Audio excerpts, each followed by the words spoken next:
Stock మార్కెట్లో invest చేసి మీ డబ్బులు డబుల్ చేసుకోవాలనుకుంటున్నారా? సుందరరామిరెడ్డి గారి లైవ్ సెమినార్ కి అటెండ్ అవ్వండి.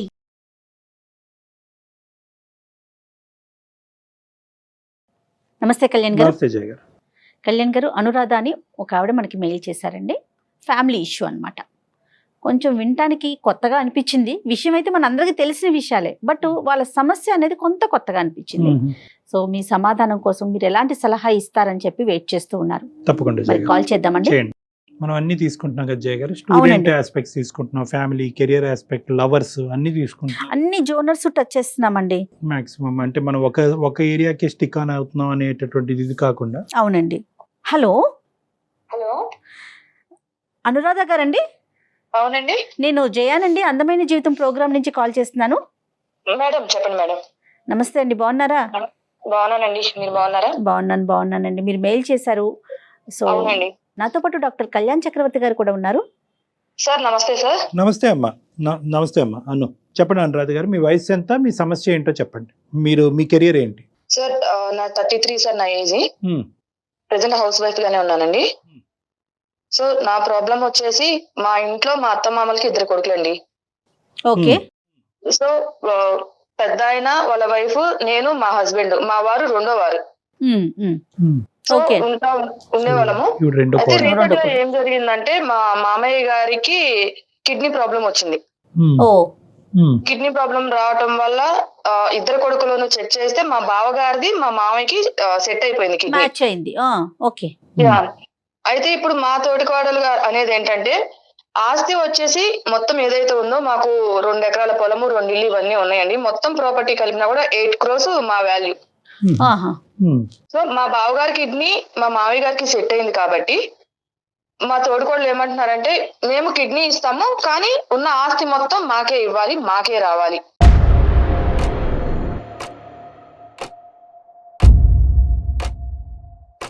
అని ప్రపోజల్ పెట్టారు. ఓకే. ఓకే.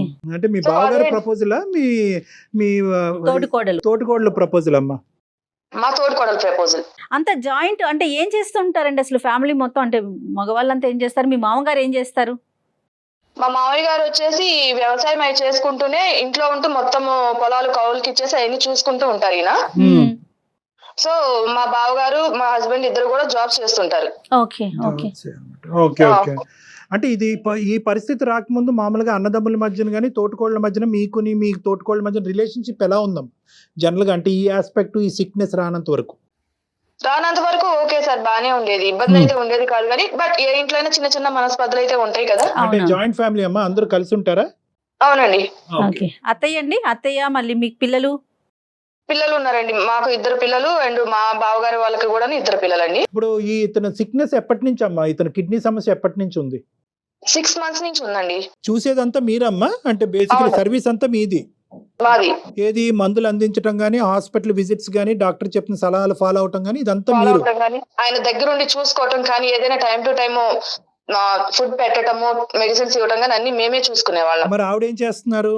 ఆవిడ గానీ లేదంటే మీ బావగారు ఏం లేదండి, జస్ట్ పైన మా తోడుకోవడం మెంటాలిటీ ఏంటంటే, పైన షాప్ చేసేసి మొత్తం బాధ్యత నేనే తీసుకుంటున్నాను, ఈ ఇంటి మొత్తాన్ని నేనే నడిపిస్తున్నాను అన్న వేలో క్రియేట్ చేస్తారు బయట చూసే జనాలకి. అర్థమైంది. కానీ ఇది ఒక ఎత్తు. కానీ అన్నదమ్ములు ఏమనుకుంటా ఉంటారు అంటే, మీ ఇద్దరు తోటికోళ్ళ డిస్కషన్ ఒకటే, ప్రధానంగా బాధ్యత వాళ్ళిద్దరిది కదా. వాళ్ళు ఏమంటా ఉంటారు ఈ ఇష్యూలో?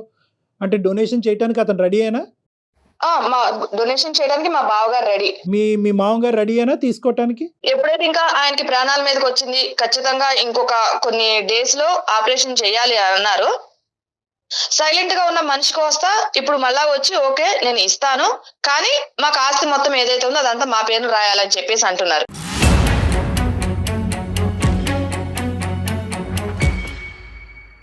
అంటే ఏంటి ఇప్పుడు అతని మాట, లేదంటే ఈవిడ నూరు పోసిందా? అంటే ఏమంటున్నారు మీరు? మీ కో సిస్టర్ ఏమన్నా ఉండిందా? అవును, మా కో సిస్టర్దే సార్. ఎందుకంటే మా బావగారు అంత ఇది లేదు, మొత్తం ఆమె గుప్పట్లోనే ఉన్న మనిషి. మా తోడుకోడలు ఏది చెప్తే అది చేస్తారు. రైట్. మరి చిన్న కొడుకు అన్యాయం అయిపోతున్నాడు అనే బేసిక్ ఫీలింగ్ రావట్లేదా వాళ్ళకి? హెల్త్ అనే దాంతో పోల్చుకున్నప్పుడు? లేదండి, మా అత్తగారు కూడా ఏం ఆలోచిస్తున్నారంటే, ఆమె ఒక లేడీగా మా మామగారు ప్రాణాపాయాల నుంచి బయటపడితే చాలా అన్న ఉద్దేశంలో ఆమె ఆలోచిస్తున్నారు. కానీ ఇక్కడ కొడుకు ఏమవుతాడు, కొడుకు పరిస్థితి ఏంటి, కొడుకు పిల్లల పరిస్థితి ఏంటి? ఇప్పుడు ఎలా ఉందమ్మా ఇంట్లో? వాడి వేడి ఎలా ఉంది?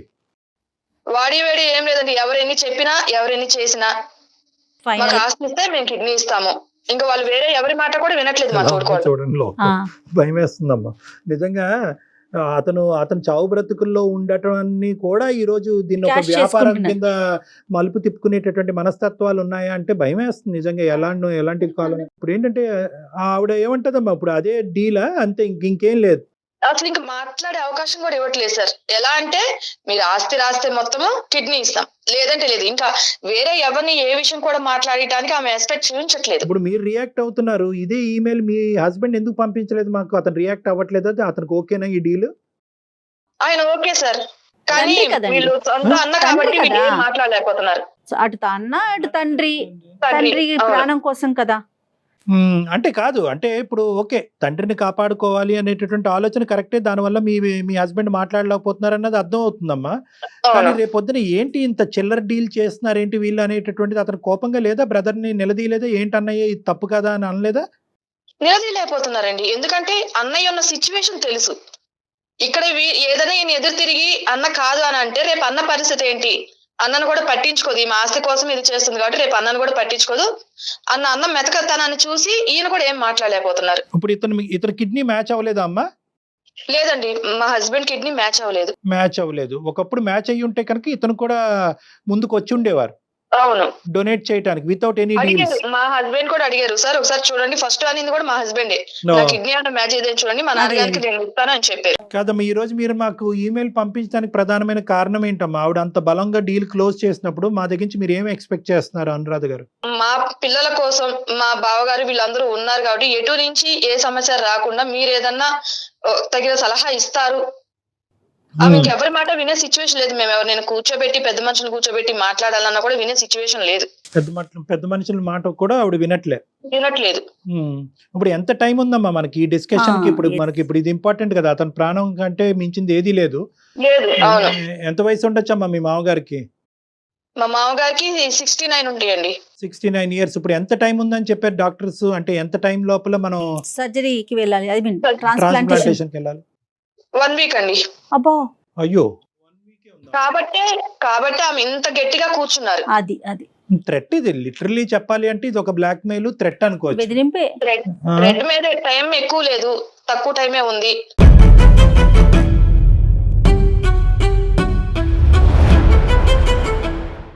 సో మా ఆయన కిడ్నీనే సెట్ అయింది కాబట్టి ఎట్టి పరిస్థితుల్లో వీళ్ళు ఒప్పుకోవాల్సిందన్న ఒక మూర్ఖపు మెంటాలిటీ మీదే తను నిలబడి ఉన్నారు.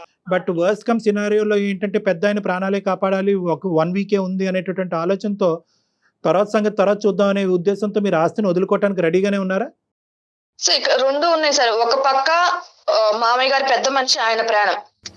రెండో పక్క 2 ఆడపిల్లలు, చిన్న పిల్లలు. ఎవరు? మీకు. నాకు. అది వాళ్ళ భవిష్యత్తు అనేది ఇక్కడ నిర్ణయిస్తున్నట్టుగా అవుతుంది, అంతే కదమ్మా? అవును అవును. రైట్. సో రెండిట్ల మధ్యన చిక్కుకుపోయారు మీరు ఇప్పుడు. అవును. కానీ మా వారిలో ఏదైనా గవర్నమెంట్ జాబ్ అయితే మనకి ఫ్యూచర్ హోప్స్ అనేది ఉండేది సార్. ఈయన చిన్న ప్రైవేట్ జాబ్, ఈయనకి వచ్చే జీతంతో 2 ఆడపిల్లల్ని చదివించి. బావగారండి, ఒకటేంటంటేనమ్మా ఇది నేను ఒక డాక్టర్ లీగల్ ఇష్యూస్ మాట్లాడకూడదు, కానీ ఎన్ని ఒప్పందాలు జరిగినా కూడా పెద్దవాళ్ళ మధ్యన అతని కిడ్నీ గురించి ఇవ్వచ్చు, హార్ట్ గురించి ఇవ్వచ్చు, కానీ ఏంటంటే at the end of the day 2 కొడుకులకి ఈక్వల్ రైట్స్ ఉంటాయి. అవునండి. ఆ విధంగా ఇప్పుడు ఏంటంటే ఆ యాంగిల్లో మనం వెళ్ళకూడదు అనేటటువంటి ఉద్దేశంతో, సానుకూలంగా సెటిల్ చేయాలనే ఉద్దేశంతో ఈ రోజు ఇలా మాట్లాడుకుంటాం. నిజంగా ఇది దాని వరకు వస్తే కనుక ఇద్దరికి సమాన హక్కులు ఉంటాయి. సమాన హక్కులు ఉంటాయి. ఈవెన్ లీగల్ గా కూడా వెళ్ళొచ్చండి, అంత టైం ఉన్నట్లయితే. లీగల్ గా వెళ్ళొచ్చు, ఇప్పుడు వెళ్ళొచ్చు, రేపు పొద్దున ఆపరేషన్ అయిన తర్వాత కూడా వెళ్ళొచ్చు. కానీ ఏంటంటే ఆ పోరాటం ఎలా ఉంటుందంటే ఇంకా మొత్తం కుటుంబాన్ని అంతా విడదీయటం అవుతుంది. రెండో అంశం ఏంటంటే అది ఆ లీగల్ లెక్క చెల్లాలి అంటే కనుక కొన్ని సంవత్సరాలు పట్టొచ్చు. అలానే మామయ్య గారు అయితే ఎవరైతే ఉన్నారో ఆయన కూడా ప్రాణాలు ఇది ఉండాలి కదా. అదేలేం. సో ఏదన్నా కూడా ఒక సానుకూలమైనటువంటి వాతావరణంలో నిర్ణయం తీసుకుంటే మంచిది అన్నట్టుగా మీరు మార్క్ చేశారు. ఒకసారి ఏమైనా మాట్లాడదామండి మీ కో సిస్టర్ తో, ఆవిడ మాట్లాడతారా? తప్పకుండా మేడం, ఒకసారి కలుపుతాను. కలపండి. మీరు మాట్లాడే వ్యక్తి మీ కాల్ ని హోల్డ్ లో పెట్టారు, దయచేసి లైన్ లో వేచి ఉండండి. ఆప్కా కాల్ హోల్డ్ పర్. హలో అక్క. చెప్పమ్మా. ఎక్కడున్నారక్క? ఇంట్లో ఉన్నాను. నువ్వు ఇంకా ఊరికి రాలేదా? లేదు. ఎలా ఉంది ఇప్పుడు మామయ్య గారికి? ఎలా ఉంది? హాస్పిటల్ తిరుగుతున్నాం వస్తున్నాము, ఇంకొక వారం రోజుల్లో ఆపరేషన్ ఉంది కదా, నువ్వు ఇంకా అక్కడే కూర్చుంటావా? లేదు రావాలి, కానీ మీరు ఆస్తి గురించి ఏమన్నా ఇంకొకసారి ఆలోచించారా? ఇప్పుడు ఆలోచించడం ఏముంది? కాదక్క, ఇప్పుడు మీరే మొత్తం కావాలి అంటే మరి మాకు ఇక్కడ 2 ఆడపిల్లలు ఉన్నారు కదా, చిన్నపిల్లలు, వాళ్ళ భవిష్యత్తు గురించి అయినా ఒకసారి ఆలోచించి మళ్ళీ నిర్ణయం తీసుకోండి అక్క. అయినా ఇంత రిస్క్ తీసుకొని మేము కిట్టి మార్పిచ్చి బావగారిని మేము ఎట్లా చూసుకోవాలా? ఒక మనిషిని ఆయనను గాజు బొమ్మలాగా కాపాడుకొని రావాలి. ఆయనను ప్రాణం పణంగా పెట్టి మామగారికి ఒక జీవితాన్ని ఇస్తుంటే నువ్వు ఇలా మాట్లాడడం నాకు అర్థం కావడం లేదు. సరే అక్క, ఎన్ని చెప్పినా నువ్వు వినాలా లేవు. అందుకే అందమైన జీవితం అనే ప్రోగ్రామ్ నేను మెయిల్ పెట్టాను, మన ఇష్యూ గురించి, మన సమస్య గురించి. వాళ్ళెందుకమ్మా, అత్తయ్య గారు అన్ని నిర్ణయం తీసుకున్న తర్వాత మళ్ళీ మాట్లాడడం. నమస్తే అమ్మా. నమస్తే అండి, నేను జయానండి, అందమైన జీవితం ప్రోగ్రాం నుంచి. సారీ అండి, మీకు తెలియకుండా తను జస్ట్ మీ సమస్యని ఒక పరిష్కారం కోసం అన్నట్లుగా మాకు ఒక మెయిల్ చేశారు. నమస్తే అమ్మా, గాయత్రి గారమ్మా, మీ పేరమ్మా? నమస్తే సార్, నా పేరు గౌతమి సార్. గౌతమి, సారీ గౌతమి గారు.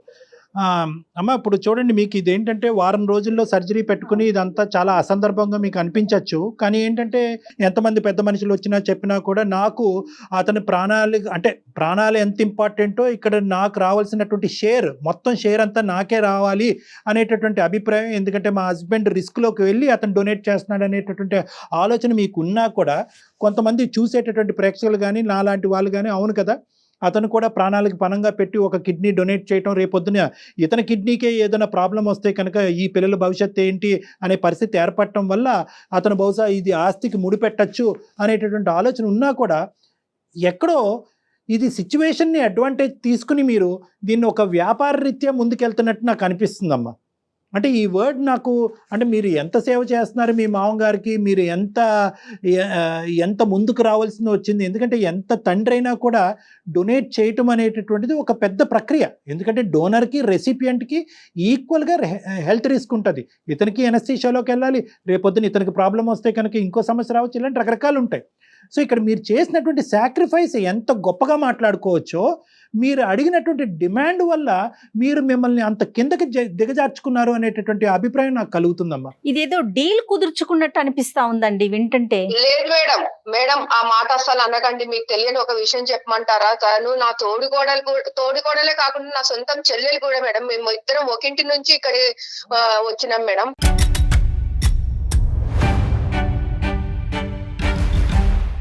ఓన్ సిస్టర్స్ అండి మీ ఇద్దరు? అవునండి.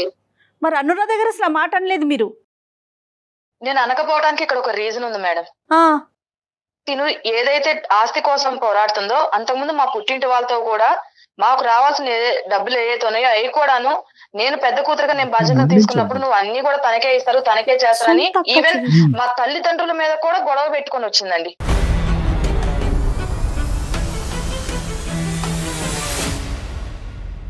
సో దానివల్ల ఇక్కడికి వచ్చిన తర్వాత ఏనాడు కూడా వాళ్ళు తిన్నారా, వాళ్ళు ఉన్నారా, వాళ్ళు ఏం చేస్తున్నారనేది తనకు అనవసరం అండి.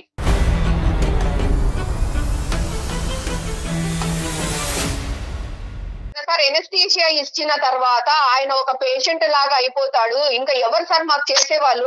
ఆయన ఒక కిడ్నీ ఇచ్చిన తర్వాత ఎంత ఆరోగ్య సమస్యలు. అమ్మా నిజ జీవితంలో ఏంటంటే పేషెంట్ అయ్యేదానికి అంటే ఎనస్థీషియా ఇవ్వటం వల్ల ఒక రిస్క్ తీసుకుంటారని మనం మాట అంటున్నామే గానీ రిస్క్ ఫ్యాక్టర్ అసలు ఎంత వరకు ఉంటుంది డాక్టర్ గారు? Medical risk factor 30% ఉండొచ్చమ్మా. ఎందుకంటే డోనర్ కి ఎందుకంటే కనుక ఒకటి ఎనస్థీషియా అనేటటువంటి అంశం, రెండోది ఏంటంటే ఒక మేజర్ సర్జరీ అనేటటువంటి అంశం, మూడోది ఏంటంటే కనుక తండ్రికి కిడ్నీ డిసీజ్ ఉంది కాబట్టి కొడుకు కూడా కిడ్నీస్ ఇన్ఫెక్షన్ రావచ్చు అనేటటువంటి మూడో అంశం. నాలుగో అంశం ఏంటంటే 2 కిడ్నీలు ఉండేటటువంటి వ్యక్తి ఒక కిడ్నీ పోయినా సర్వైవ్ అవ్వచ్చేమో కానీ ఇప్పుడు పెద్ద ఆయన ఒక కిడ్నీ డొనేట్ చేస్తే కనుక ఇతను సింగిల్ కిడ్నీతో పోరాడాలి. సో సో రిస్క్ అయితే మాత్రం ఒక 30% ఉంది అని మనం చెప్పుకోవచ్చు. కానీ దాన్ని డొనేట్ చేయటం వల్ల ఆ రోజు నుంచే డొనేట్ చేసిన రోజు నుంచే ఇతను పేషెంట్ అయిపోతాడు కాబట్టి బెడ్ రిడెన్ అయిపోతాడు అంటానికి లేదు. అతనికి కంపెన్సేషన్ గా మొత్తం ఆస్తి అంతా నాకే ఇచ్చేయాలి అనేటటువంటిది అది దుశ్చర్య, అది కరెక్ట్ కాదు. అది నేను ఆవిడకి అర్థమయ్యేటటువంటి విధంగా చెప్తున్నాను. ఇక్కడ రిస్క్ ఉంది అనేటటువంటి అంశం మనం ఈ రోజు పరిగణలోకి తీసుకున్న గౌతమి గారు, ఇక్కడ ఏంటంటే రిస్క్ ఉంది కాబట్టి ఆ రిస్క్ కంపెన్సేషన్ గా ముందే మాకు కంపెన్సేషన్ ఇవ్వాలి కాబట్టి అని చెప్పి 30% ఉన్నటువంటి రిస్క్ కి ఈ 8 crores కి ముడిపెట్టేసి ఇదంతా ముందే తీసేసుకుందాం అనేది స్వార్థం. కాదు సార్, ఒక మాట 30% రిస్క్ ఉందని చెప్పినప్పుడు మరి అంత రిస్క్ తీసుకొని ఈమె పిల్లల్ని చూసి ఇవన్నీ చేసిన తర్వాత మేము ఇంత చేయాల్సిన అవసరం ఏముందండి? మా కిడ్నీ ఏమో పుణ్యానికి మా ఆయన కిడ్నీ దొబ్బేస్తారు.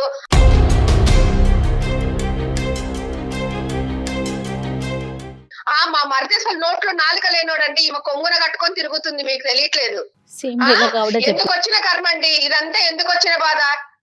ఉన్న వాళ్ళు ఉంటారు, లేని వాళ్ళు లేకుండా పోతారు, అంతే. కిడ్నీ ఇచ్చేయడమే ఆపేస్తాను నేను.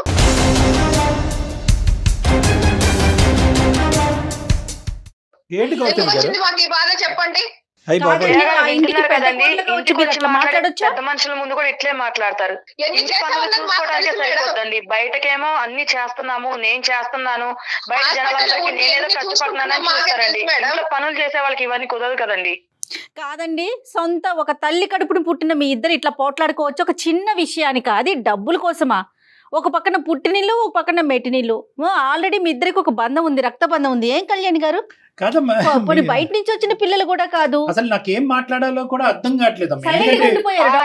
ఉందనే జయ మేడం, నేను ఇన్నాళ్ళు అక్క కదా, నాకు తోబుట్టు కదా, ఇప్పుడు కాకపోయినా రేపైనా అర్థం చేసుకుంటుందిలే. కనీసం నా పిల్లలంటే అక్క అంటే ఆమెకి పిల్లలే కదా. అంతే కదా. నువ్వే అర్థం కావడం లేదు అన్ని విధాలుగా. ఇప్పుడు సరే అయిన తర్వాత అంత రామాయణం చేస్తున్నారు నువ్వే కదా ఇప్పుడు. ఇప్పుడు ఒకటమ్మా, ఇక్కడ బేసికలీ నాకు ఒక్కటి అర్థం కావట్లేదు, అసలు నోట్లో మాటలు కూడా రావట్లేదు. నాకేంటంటే ఎవరైనా ఒక బయట వ్యక్తికైనా ఒక కిడ్నీ ఇస్తామని చెప్పి ప్రామిస్ చేసిన తర్వాత వెనకడుగేయటానికి కూడా మనసు ఒప్పదు. ఎందుకంటే అది మానవతా దృక్పథం. ఇది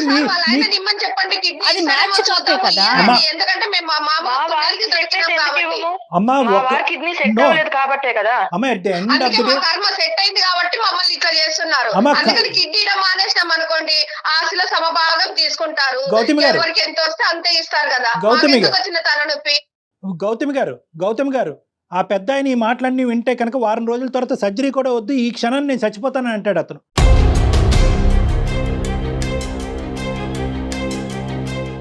దయచేసి ఈ మాటలు ఇప్పటికైనా ఆపండి, కొద్ది కనువిప్పు రానివ్వండి, ఒక ఆలోచనతో మాట్లాడండి, ఒక మానవత్వం మాట్లాడండి ప్లీజ్. ఒక్క 2 నిమిషాలు వినండి. ఈరోజు అతను కిడ్నీ మ్యాచ్ అయ్యేటట్టు అయితే కనుక అతనే ముందుకు వచ్చి ఉండేవాడు. ఇక్కడ మ్యాచింగ్లు మిస్ మ్యాచింగ్లు అనేది కాదు, మనిషి ప్రాణం కదా.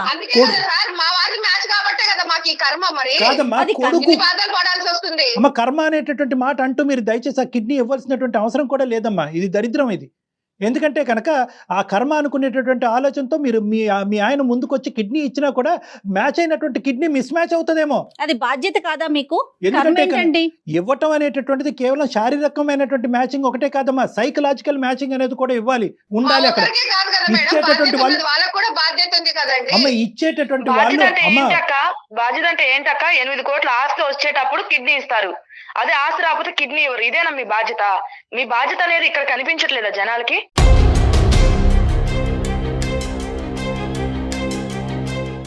అందరికి తెలుసు, జనాలకు బాధ్యత తెలుసు. అమ్మా నీకు తెలియకనే ఇదైపోతున్నావు. మా బాధ్యత, మేము ఎన్ని బాధలు పడుతున్నావు అన్నది పొద్దున్న లేచినప్పటి నుంచి హాస్పిటల్లో ఉండాలి, ఇటు భర్తను చూసుకోవాలి, మా ఆయనకు నానా టెస్టులు చేస్తున్నారు, పిల్లల్ని చూసుకోవాలి, ఈమె పిల్లల్ని చూసుకోవాలి, ఎన్ని చూసుకోవాలి, అత్తగారికి సర్ది చెప్పాలి, ఆమె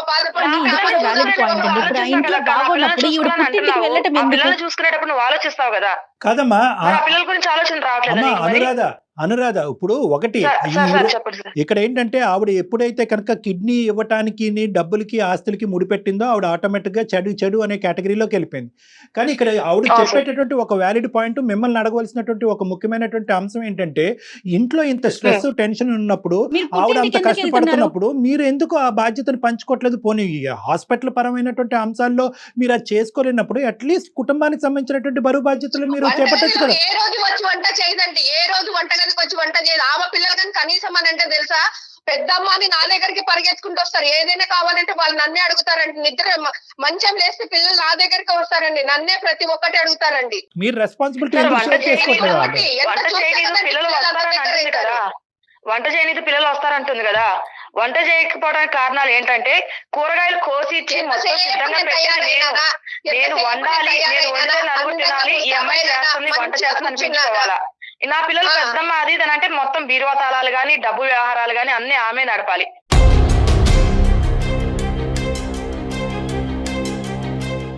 పిల్లలు ఆమె దగ్గరికి వెళ్ళి పెద్దమ్మ ఇది కావాలి అది కావాలని పిల్లలు ఆమె నడకుండా నన్ను అడుగుతారండి. వంటగదిలో కూడా అంతే, కూరగాయలు కానీ వంటగదిని శుభ్రం చేసి కానీ కూరగాయలు కట్ చేయడం కానీ మొత్తం నేను చేసిస్తే చివరిలో వచ్చి తాలింపు వేసి వంటగదిలో నేనే కష్టపడిపోయాను అనేది మా అత్త మామల ముందు బిల్డప్ ఇవ్వాలండి.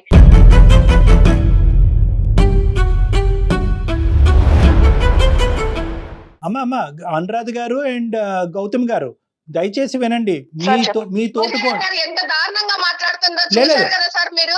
ఏ- ఇంత దారుణంగా మాట్లాడడం ఎక్కడైనా చూసారా? ఎవరు తక్కువ తెలియలేదమ్మా, ఉన్నారు. ఎవరు తక్కువ తెలియలేదు. అనురాధ గారు గౌతమ్ గారు పెద్ద కోళ్ళు చిన్న కోళ్ళు అక్క చెల్లు ప్లస్ సొంత అక్క చెల్లు ఇంతకంటే దరిద్రమైన ఇంకెక్కడ మేము చూడలేదమ్మా. సార్ ఇవ్వకన్నా ముందు నుంచి నేను చేస్తున్నానంటే ఇవన్నీ నేను ఒక గాడిని పెట్టుకొని వస్తే కదా సార్ అవుతున్నాయి పనులన్నీ. చెప్పండి, అమ్మ నేను మీరు చెయ్యండి ఏమన్నా అవుతాయా మీరు- చెప్పండి. మీరు అక్క చెల్లెలు అవుతేనే ఈ స్థాయిలో కొట్టుకుంటున్నారు. మీరు నిజంగా ముస్తాబైనామా, కూర్చున్నామా, అందంగా రెడీ అయినామా, ఏ ఫంక్షన్ లకు వెళ్ళాలన్నా ముందుండడము అంతే. వెనకాల మేమన్నీ చేపించి చెంది రెడీ చేసి పెట్టుకొని అన్ని చేస్తే పొద్దు నుంచి రాత్రి పడుకునేటప్పుడు వరకు ఎన్ని చెయ్యాలంటే అన్ని చేస్తున్నాము. అమ్మా ఒక్క నిమిషం అమ్మా, గౌతమ్ గారు వింటారా? నీకు అర్థం కావడం లేదు, అన్ని చేసి పెడుతున్నాం కాబట్టి నీకు వడ్డించిన విస్తరలాగా ఉంది కదా జీవితం, అందుకోసమని ఇట్లా మీ మాట్లాడుతున్నాము. తోటికోళ్ళ అంశాలు ఇవన్నీ మాట్లాడుకుంటే ఈ వారం రోజులు కూడా అయిపోతుంది. ఆ పెద్ద ఆయన చూపండి సార్. కాదమ్మా, ఒకసారి వినండి. ఏమీ లేదు, మాకు కావాల్సింది మాకు చేస్తేనే కిడ్నీ ఇస్తాము, లేకుంటే మాకెందుకు నోరు మూసుకొని గమ్మున కూర్చుంటాము.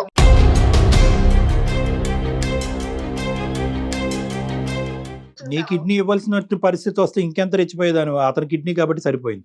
అది కాదమ్మా గౌతమి, ఒక్క నిమిషం అంటే అమ్మా. కాదు సార్, నేను వేరు మా వారు వేరే అవుతారా సార్? అలా కాదమ్మా. మరి ఇప్పుడు ఆయన తండ్రి కాదమ్మా, అమ్మా. తండ్రి కాదా, బాధ్యత లేదా అతనికి? అవునండి, మరి మా వారికి ఒకటే తండ్రి కాదు కదా, వారు ఈమె కూడా మామగారు కదా, వాళ్ళ భర్త కరెక్టేనమ్మా, కూడా తండ్రే కదా. వాళ్ళ హస్బెండ్ కిడ్నీ అది మ్యాచ్ కావట్లేదు కదా. ఒకటేమో కుక్కిన పెయిన్ లాగా కూర్చొని చేయకుండా చడి చప్పుడు లేకుండా చెప్పేసి మా పెత్తనాలు జలాయిస్తుంది ఇప్పుడు. కాదమ్మా, అక్క, నువ్వు కాదు చేసేవన్నీ గౌతమి నా గారు, మీద ఎందుకు నెడుతున్నావు? గౌతమి చెప్పు గారు, అక్క. గౌతమి గారు, గౌతమి ప్లీజ్ గారు, ప్లీజ్.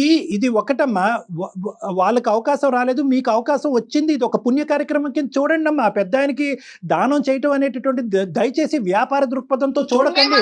అంత పుణ్యాలు చేసి మా ఆయన ఆరోగ్యాన్ని తృణప్రాయంలో పణంగా పెట్టేసి మేమంత పుణ్యకార్యాలు చేసేసుకునేంత సాహత మాకు లేదు సార్.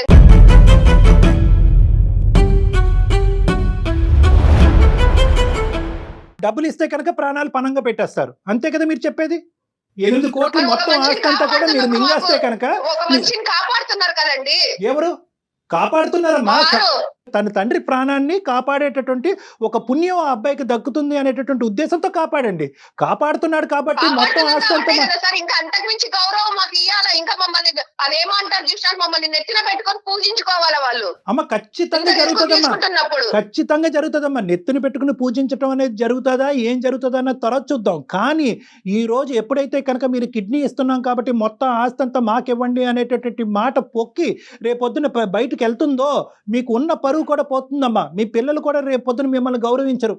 ఏంటమ్మా మీరేనా వ్యాపారం చేశారు తాతయ్య కిడ్నీతో అనేటటువంటి మాట మీరు మీ పిల్లల్ని అడిగేటటువంటి పరిస్థితి వస్తే కనుక భరించలేరమ్మా. డబ్బులు ఈ రోజు కాకపోతే రేపు వస్తాయమ్మా, ఆస్తులు ఈ రోజు కాకపోతే రేపు వస్తాయమ్మా. విలువల గురించి మనం ఇక్కడ పోరాడేది, విలువల గురించి ఈ విలువల గురించి పోరాడేటటువంటి క్రమంలో మీరు ఇక్కడ పంచాయతీలు పెట్టుకుని నువ్వు చేసింది ఏమీ లేదు, అంతా నేనే చేస్తున్నాను, అన్ని కార్యక్రమాలు నేనే చేస్తాను కాబట్టి మొత్తం నాకే ఇచ్చేయాలి అనేటటువంటిది ఎంతవరకు సబబు అమ్మా, ఎంతవరకు న్యాయం?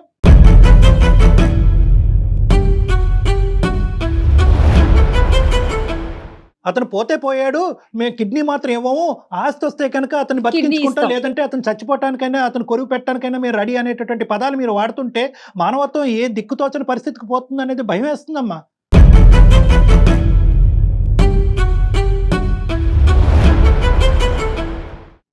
మీ ఇంట్లో మగాళ్ళు ఉన్నారా? కొడుకులు ఉన్నారా? మీ ఆడవాళ్ళు నోరులు మూయించరా? మీ నోర్లు మూయించరా? వాళ్ళకి వ్యక్తిత్వం లేదా? అన్నదమ్ములు ఇద్దరు కలిసి కట్టుకు వచ్చి తండ్రి ప్రాణాలను కాపాడాలని ముందు చూపుతో ముందుకెళ్ళి మీ ఆడవాళ్ళని మీ నోట్లకి టేపులు వేస్తే కనుక మేము ఈ దరిద్రం వినవలసినటువంటి అవసరం కూడా మాకు లేదు. మీకు అసలు ఏమన్నా బుర్రలు పనిచేస్తున్నాయమ్మా? మీ ఇద్దరు పంచాయతీలు మేము వింటూ కూర్చుంటే కనుక వారం రోజులు అయిపోతుంది, ఆ పెద్ద ప్రాణాలు గాలిలో కూడా కలిసిపోవచ్చు, మాకు తెలీదు. ఒక్కటే చెప్తున్నానమ్మా, ఈ రోజు మీ ఇద్దరు ఎదుర్కొంటూ ఉండే తక్షణ కర్తవ్యం ఒకే ఒక అంశం, ఈ సర్జరీ సాఫీగా ముందుకెళ్ళనివ్వండి. డొనేషన్ అనేటటువంటిది ఒక మానసిక పరమైనటువంటి అంశం. ఇద్దరు డోనర్ అండ్ రెసిపియంట్ అందరూ హ్యాపీగా ఉండాలి. ఒక వేదంతోనో ఒక భయంతోనో ఒక బ్లాక్మెయిల్తోనో ముందుకెళ్ళేటటువంటి అంశం కాదు ఇది. ఎవరికి మంచి జరగదు. చేసేటటువంటి ట్రాన్స్ప్లాంట్ కూడా దిక్కుతోచినటువంటి పరిస్థితికి పోయి రిజెక్షన్ జరగచ్చు ఈ మానసిక ఒత్తిడి ఉంటే కనుక. Matching should be both physiological as well as mental. కాబట్టి దయచేసి మీ ఆడవాళ్ళు ఇద్దరు కూడా కాసేపు నోరు మూసుకుంటే కనుక తర్వాత జరిగేటటువంటి కార్యక్రమం ఏది ఉంటే కనుక ఈ ఆస్తులు ఈ గొడవలు ఈ అంశాలు ఏమన్నా ఉంటే కనుక ఒక సానుకూలమైనటువంటి వాతావరణంలో మనందరం కూర్చుని ఇంకొకసారి ఒక అవకాశం తీసుకుని మాట్లాడుకుందాం. మీ అభిప్రాయానికి అయితే నేను ఏకీభవిస్తాను డాక్టర్ గారు. నేను ఆలోచించుకొని చెప్తానండి. ఏం ఆలోచిస్తావు మా చెప్పు, నాకు తెలియక అడుగుతాను. ఏం ఆలోచిస్తావు తల్లి నువ్వు? ఇవ్వాలా లేదా అన్నది ఆలోచిస్తావు. దయచేసి ఆ మాట అనకమ్మా, భయం వేసేస్తుంది, గుండెల్లో రైలు పరిగెడుతున్నాయి.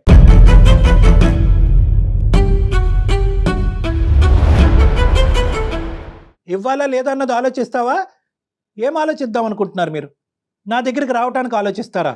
లేదంటే వేరే పంచాయతీ పెద్దల సమక్షంలో కూర్చుని మాట్లాడేదానికి ఆలోచిస్తారా? లేదంటే వారం రోజుల్లో కిడ్నీ ఇవ్వాలా లేదా అని ఆలోచిస్తారా? ఫస్ట్ ఇస్తావా లేదా?